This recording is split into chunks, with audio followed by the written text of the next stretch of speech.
বিশ্বকাপের ফাইনালে কোটি মানুষের চোখ থাকবে লামিন ইয়ামালের দিকে, কিন্তু গ্যালারিতেও থাকবেন এমন একজন যাকে ঘিরে কৌতূহলের যেন শেষ নেই।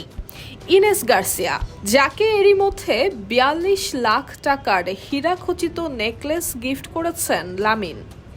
আর এটি এখন নেট দুনিয়ার হট টপিক। কি এই নারীর পরিচয়? কিভাবেই বা বিশ্ব ফুটবলের সবচেয়ে আলোচিত তরুণ তারকার হৃদয় জিতলেন তিনি?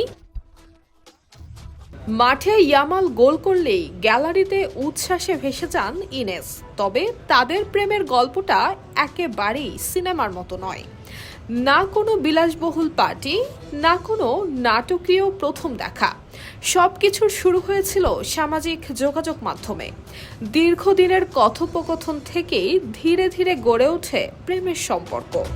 বিশ্বকাপে নিজের প্রথম গোল করার পর প্রথমবার প্রকাশ্যে প্রেমের কথা স্বীকার করেন ইয়ামাল। তিনি বলেন, এই গোলটি তার মা, প্রেমিকা, বন্ধু এবং নিজের শহরের মানুষদের জন্য। আর এতেই শেষ হয় কয়েক মাসের সব গুঞ্জন। ২১ বছর বয়সী ইনেস গার্সিয়া স্পেনের পরিচিত সোশ্যাল মিডিয়া ব্যক্তিত্ব। অন্যদিকে লামিনের বয়স মাত্র ১৯। বয়সের এই পার্থক্য নিয়েও সামাজিক যোগাযোগ মাধ্যমে চলছে বিস্তর আলোচনা। তবে ইনেসের দাবি, গ্রিসে একসঙ্গে ঘুরতে যাওয়ার অনেক আগেই তাদের পরিচয় হয়েছিল। দীর্ঘ সময় একে অপরকে জানার পরই সম্পর্কে জড়িয়েছেন তারা।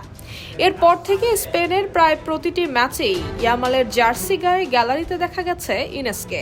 সেমিফাইনালের আগেও তিনি মজার ছলে ইয়ামালকে লিখেছিলেন, যেভাবেই হোক ফাইনালে ওঠো।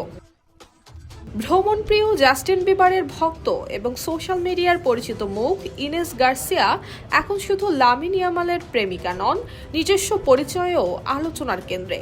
আর বিশ্বকাপের আলোয় এই জুটির প্রেমের গল্পও এখন ফুটবল ভক্তদের অন্যতম আলোচনার বিষয়। News desk, Bangladesh bulletin.